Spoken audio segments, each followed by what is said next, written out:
Medical కాలేజీలు అమ్మాలని చూస్తాడు, శనికాయలకి బెల్లాలకు.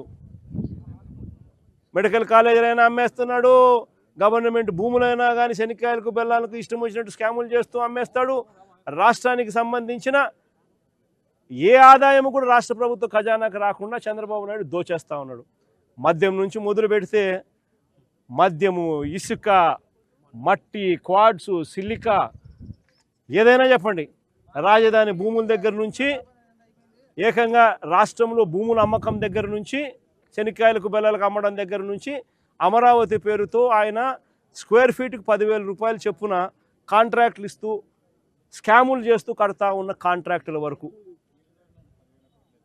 టోటల్గా రాష్ట్ర ప్రభుత్వాన్ని అన్ని రకాలుగా రాష్ట్ర ఖజానాను లూటీ చేస్తూ ఉన్నారు.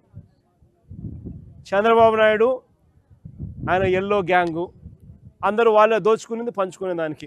దీనికే వాళ్ళకి సమయం సరిపోవడంలా.